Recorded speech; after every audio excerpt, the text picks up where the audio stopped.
Hi everyone, my name is Chris Reeder and I am a senior catcher at the College of New Jersey.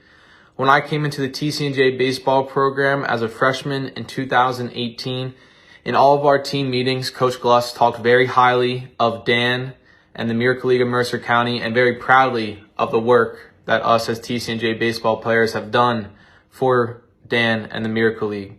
To be involved with the Miracle League of Mercer County is an absolute honor. We take that very seriously, and we are very proud to work with them. And we are thankful that Dan gives us this opportunity to help and give back to everyone involved. Being a part of the Miracle League of Mercer County means everything to us. When we're there, we get to teach all the league participants the same game of baseball that we were taught, just exactly the same way.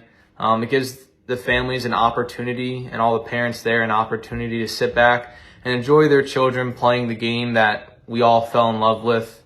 The Miracle League of Mercer County, it's awesome, and we love it, and we love Dan and everybody else involved.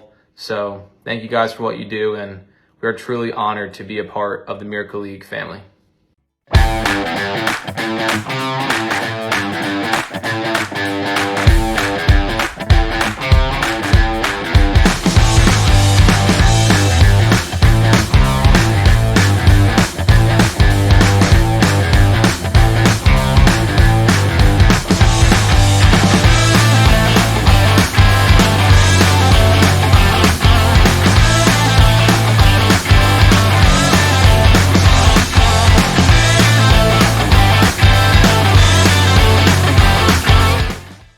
Hello, everyone. Welcome to today's Jersey Baseball Show. We have an outstanding local Mercer County heavy edition as we approach the holiday season. A great holiday story for all of you. We're talking Miracle League of Mercer County here with Executive President of the Mercer County chapter, Dan Sczweck, a longtime Mercer County athlete himself. We've also got the head coach of Mercer County Community College, Fred Carella, the head coach of TCNJ, College of New Jersey, Dean Gluss. These are two programs very active and the coaches and Dan will explain as to how they're involved, what they're doing, and we want to talk about a special program locally and in the county at a very important time of year. So we will start with Dan. Like I said, a longtime baseball player, Hamilton Township product himself. That's right. Just kind of talk to us about the Miracle League. About where the program is at this point, the field, the special field that you guys have, and we'll work our way from there into talking about how these two great local programs are involved and what they bring to you guys, with the Miracle League. Mike, thanks so much for having us today. It's always great to have the opportunity to talk about the Miracle League in Mercer County and let more people know what it is that we're doing and spread the message of what we're trying to accomplish. The Miracle League itself it's a national organization that began in 1999, 2000. It began in Conyers, Georgia, and it began out of a very simple need. It was a father who had a daughter. Her name was Laura. I actually have her autographed baseball right up here on my desk. I have her autographed baseball. In a nutshell, she was a child with special needs, and she was a huge Chipper Jones fan, a huge Atlanta Braves fan, and she just wanted the opportunity to play baseball. And, with not too much opportunity in the community around, her father kind of set forth and said, well, we need to make something happen about this. So basically what came from it was the concept and the idea of Miracle League, which was creating barrier-free baseball. And if anyone's had the opportunity to see the field that we have, what it does is it eliminates any barriers and allows any person, no matter what their special need, what their condition is, they can be on the field and play the game of baseball. So it's what we're all about at the end of the day is full inclusivity, and that's what we've been able to provide. We actually began in the fall, September of 2005. We were the 15th Miracle League in the country at the time. We were the first in the entire Northeast. And now, a little over 16 years later, here we are, and we're one of over 330 Miracle Leagues all across the country And that's also including Canada, Puerto Rico, Australia, and Cancun, Mexico.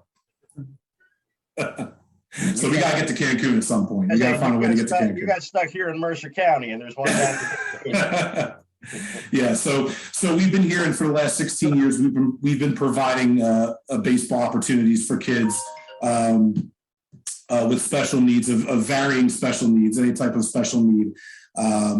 Great programming. It started as 8-week spring seasons and 7 or 8 week fall seasons, but in the last 3 or 4 years, we've started to branch out from that programming, and now we've been introducing new elements to our programs so that we're participating, allowing kids to play baseball all year round, 365 days a year, and that includes doing some things. Coach Glass has sent a number of his players out. We've done a summer program, which was great, and having some of his players out doing clinics with us. And we also we have a little partnership with Trenton Thunder, where we have winter batting cage clinics they'll pick back up here in January. We'll be in the batting cages over at the Trenton Thunder, so the kids get to go through the clubhouse area and feel like a big leaguer as they're going around. They're passing pictures of Andy Pettit and Derek Jeter and Aaron Judge, and they get to play baseball. They get to hang out with all these former major leaguers that have been in the same spot. Yeah, that's remarkable, and it's awesome, and it's a great story. And before we get to the coaches and talk to them about what the program means to them and their programs, just give us an overview of what you get, the support that you get from both Fred at Mercer and Dean with TCNJ, and what those programs mean to you in your role as head of this chapter. So I say it to them all the time, but I can't do what I do. We can't do what we do without amazing guys like Coach Glass and Coach Carella. They're awesome guys. They get it. They totally get what it is. Coach Carella's daughter actually participates in our league, which is amazing. She's awesome, by the way. She has just a barrel of energy on our Red Sox team. Gets her athletic ability from her mom. Right? But we started as a league that was about 4 teams and about 40 kids back in, like I said, in September of 2005. And really in the last 4 or 5 years, we've grown and more than tripled in size. This past season, we were able to come back this past fall in September for the first time in 23 months. Because of COVID, to actually be on the field physically playing baseball games again, which was amazing. We had 8 teams of 94 kids total participating.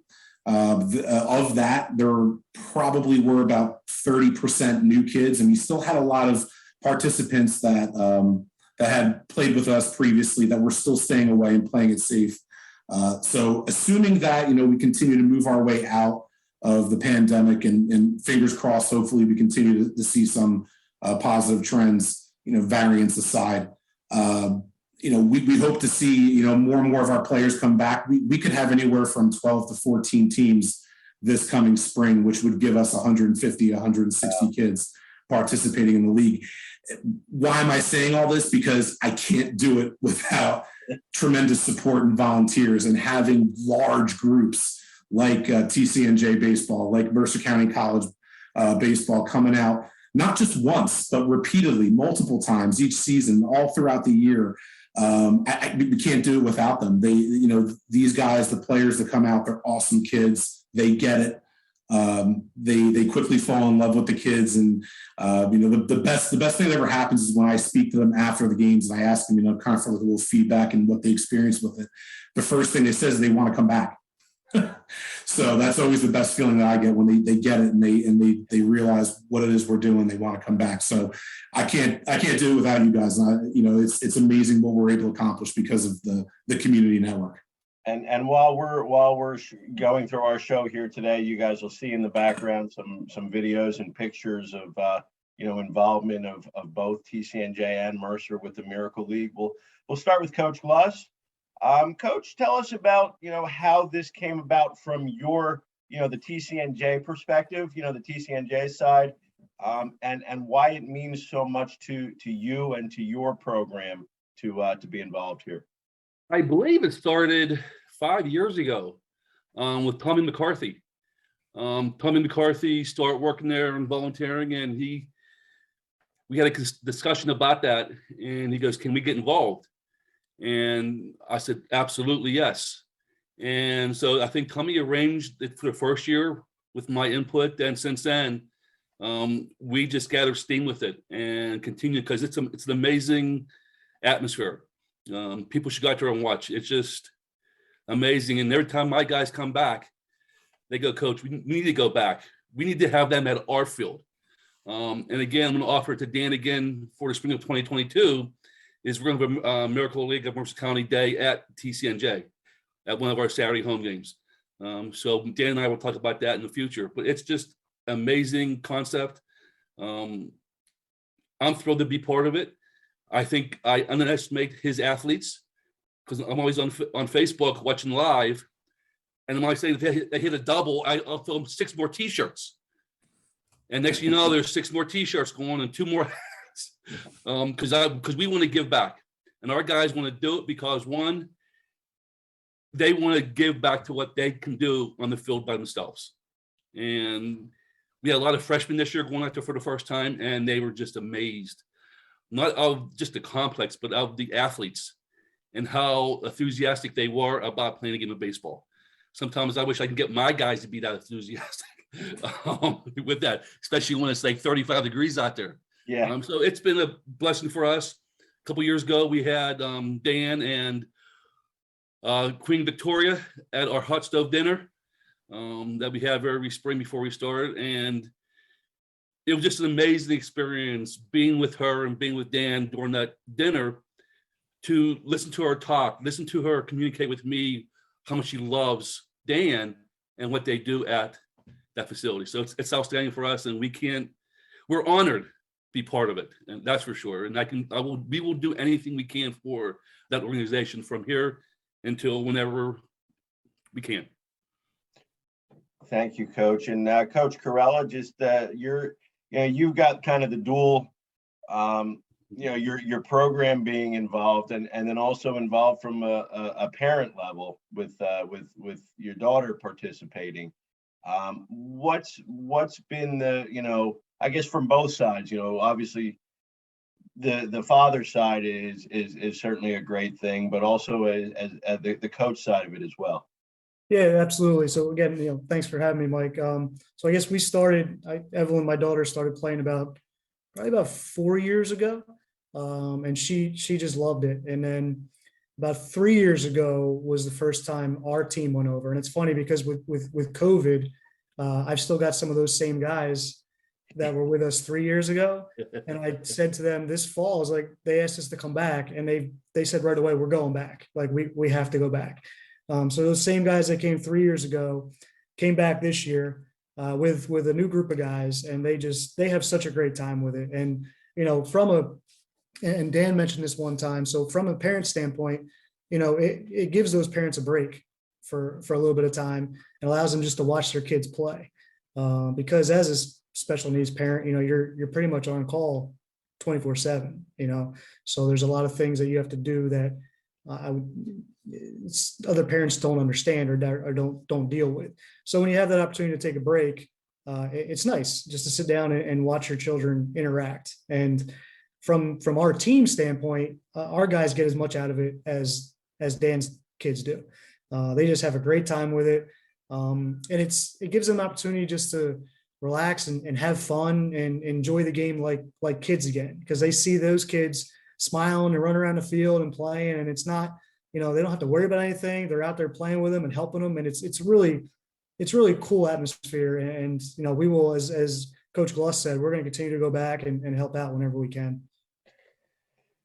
Coach Gluss, do you think it gives your guys a perspective about the game that they might not otherwise have too? Oh, absolutely. Because they've been playing, I'll call it regular baseball since they were little, and to watch somebody who is in a wheelchair or a walker. I just got off a walker. I had my left knee replaced a month ago.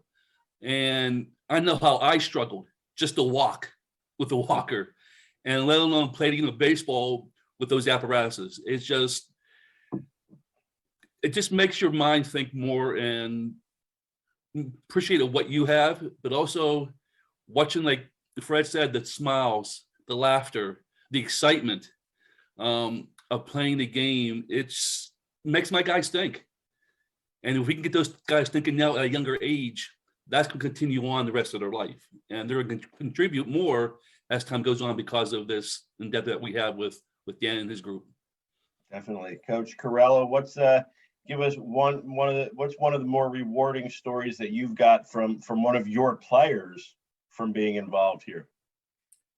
Well, I don't know story. So when we went 3 years ago, they got a big left-handed hitter, I think it was Tanner, right, Dan? Tanner, yep, it was Tanner. This kid hits bombs. Like he's a great hitter. And our guys were there, and he hit a home run. And I think half my team ran around the bases with him the entire time. And they were videoing it, and they were going nuts. It was like we had just played in like a championship game. Like the amount of excitement that they had, and just the energy that they had. And it's really neat to see for me, because these are guys that are ultra competitive, and some of them don't crack smiles at all when they're with us. They're just so in the moment when they're practicing with us and playing with us, and to go there and just see them enjoying that and smiling, and just like it really brings all those guys together, and that's really rewarding to see that and allow them just to like take a breath and have fun, and they're really enjoying being with those kids.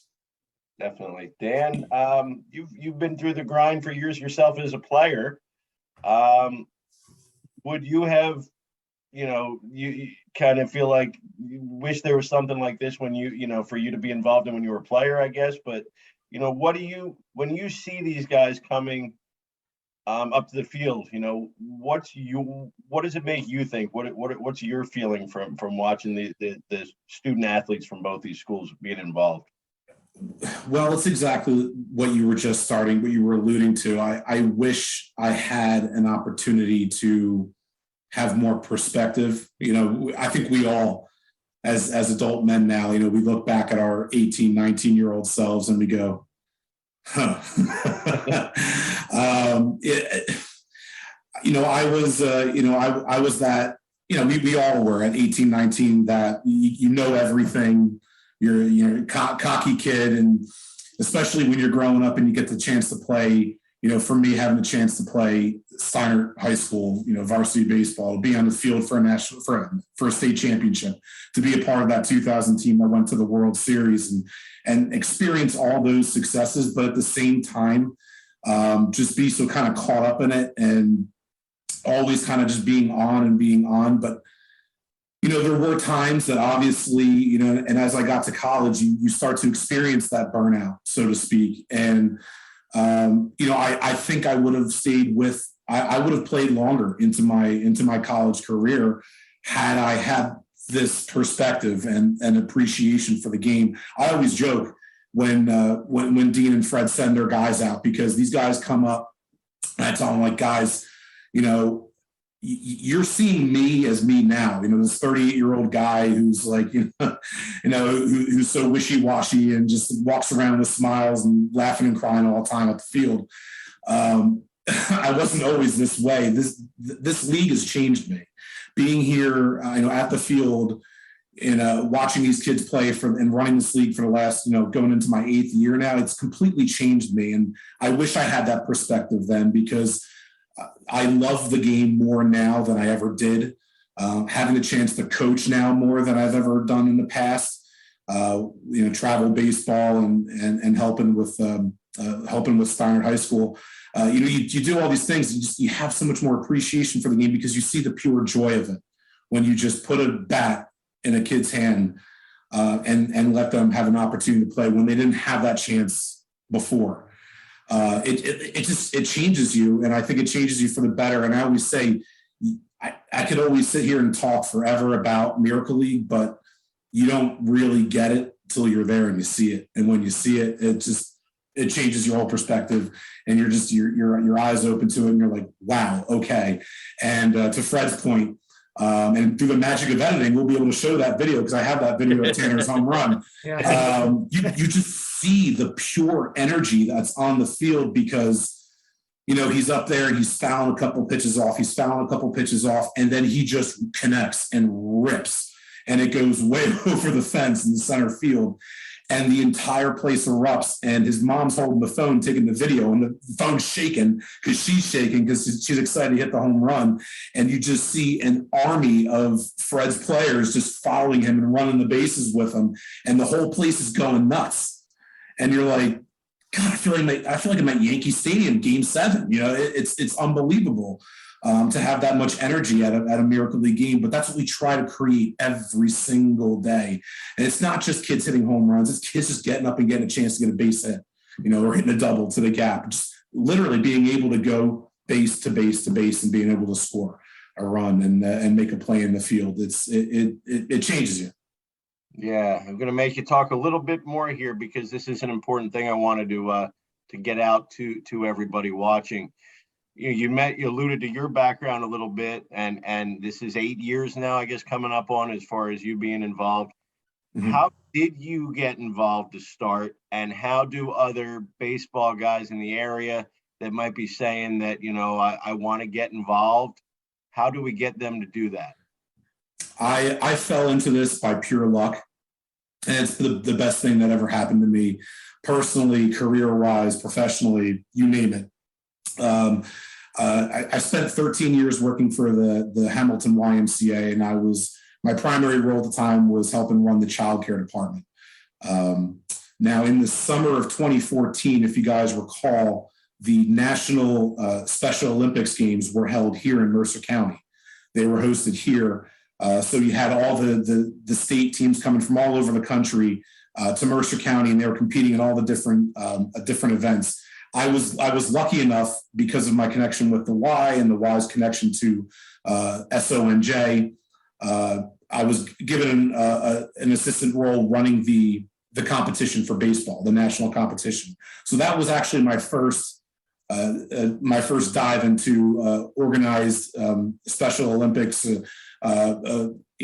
Organized play for individuals with special needs. And we had 4 teams compete that summer. It was the New Jersey team, which ended up winning. They were phenomenal. But there were great teams from Alabama, Rhode Island, and New York. So the competition was great. We had a great time. Long story short, Kathy Reed, who was our executive director for the Miracle League at the time, was also very heavily involved with Special Olympics. And she had decided at that point she was ready to move on and try some other things. So at that point, the Y approached me and said, "Well, Dan, you're a baseball guy. You just finished this. You want to take over Miracle League?" And I said, "Absolutely. Let's go for it." I was terrified because Kathy had been in the role for 7-8 years and had done an amazing job, and she had all these relationships with these families. And I said, how am I going to do this? And the best advice she gave me was, don't be me, be you. Take it and you just do you and what you know about baseball and make it yours. So I followed that advice. And, the first thing I did was I brought Jeff Hurley on board to our board of directors. Jeff Hurley, obviously you guys know, is the CFO, GM of the Trenton Thunder. And your teammate on the 2000 World Series team. Absolutely. We played together at Steiner, played together at Post 31, old rubber arm Jeff with that long 12-6 curveball that he had. But once I brought him on board, I said, "Jeff, we really got to start expanding and doing things with this." And he was right on board. And I've always had great support from our board of directors to really kind of take it and run with it. But to answer your other part of the question is, we're much more proactive now with going out and recruiting help. In the past, we kind of just the league itself was a part of the Y program, and we've kind of gone in more of a direction where it's kind of self-sustaining. Miracle League as itself really kind of championing baseball for individuals with special needs. So because of that, and because of my role becoming more full-time now with Miracle League as the executive director, I'm out there and I'm recruiting. So, we've built this sustained relationship with TCNJ, with Mercer County College, with the local high school teams. Brian G is always sending Steinert out. Mo is sending all of his boys from West, and we have Charlie Iacono, who's great too. And we all know each other, right? We've all either coached together or played together at some point or another. The old Hamilton baseball connection. So it's kept this like nice family unit together, this community unit. I never have to beg. It's unbelievable. These guys, what do you need? What can I do for you? When can I send the guys out? And it's really allowed us to, as we're growing, like I've said, to do more. I can stretch and do more. I can offer more because I know I have a small army of volunteers behind me. Just this fall, I had over 300 total volunteers participate from the college teams, from the high school teams, from soccer, girls varsity soccer, travel baseball, little league baseball, Sunny Bray, Robbinsville Little League. All these organizations start reaching out. We've had local church groups. We've had dance groups come out. We've had cheerleading groups come out. They've just gotten the word out. And as we continue to get the word out, we say, hey, come on out, help advocate, follow us on social media, and come and pick a day and come out. We'll give you a volunteer shirt and play with the kids. Coach Gluss, I would imagine that there's a reason why the Miracle League isn't hurting for volunteers, right? Like once you're there, once you're coming back, you're hooked. Yeah, you're hooked, line and sinker. It's amazing. It's amazing. And the times I've been out there, and I've even gone by myself and just go out there and just watch. And I don't even think Dan even knew that. I just go and watch. I put a pair of shorts on, a t-shirt on, and go and sit out by the cornfield and just watch. Because that's amazing. Because it's just amazing what he's done over at least my time, last 4 or 5 years, and it's outstanding. And I'm going to bring this up now to Fred. Maybe we can get together, and because I know the NCAA changed some of our rules. We're not to play a scrimmage game, so maybe in the future we can have a TCNJ Mercer battle and make people pay to come watch us play, and those donations go to the Miracle League. So maybe Fred and I can get together later on and see if we can work something out in the future to have both groups who love doing what we do for the league come together and do something special for the Miracle League. Hey, sounds good to me. I'm in. Yeah. See how Perfect, I'm in. see how they, athletic directors complain about scheduling all the time, and I think we just solved that in about like 30 seconds. Coach Carella, we'll finish with you here again. I guess really the same thing. It's something that once you're there, once you're there, it's emotional. Like it really is. Like you go and you sit, I go and I just sit in a dugout and I watch my guys and I watch the kids interacting with them. And, and again, I have a different perspective because I'm a parent. So I've seen my daughter playing with these guys and how appreciative she is and how she just looks up to them. And it's a great experience. And, the first time we did it, I was a little nervous, not to have our guys do it, but I didn't want to feel like it was pulling teeth to get guys to go. I didn't know what the reaction was going to be. And I asked for a few volunteers and the entire team were like, we want to do it. So it was awesome that they did that. And now, like Dan said, he'll email me. I say, what date, when do you want us to come? And those guys, when they go there, they're like, okay, we're going to help kids. When they're done, they're like, that was so much fun. And they get so much out of it. And for me, again, it really does. It brings like a tear to your eye and you get emotional just watching, seeing how well they interact. And again, I go back to what I said before. I got a couple of guys that for 2 years, I didn't see smile. And just the way they were with our team and to see them on the field and to see their reaction is really cool. And I'll go back whenever I'm asked to go back. Amazing program, Dan, that you guys have, Miracle League of Mercer County. Coach Dean Gluss, TCNJ, Coach Fred Carella of Mercer County Community College. You guys are awesome what you do for them and how you guys run your programs. We certainly appreciate the three of you coming by the Jersey Baseball Show today for this holiday edition. And we'll save the tough questions about the season for next time. Thanks a lot, guys. Happy holidays to everybody out there, and we look forward to seeing you next time. All right. Thank you.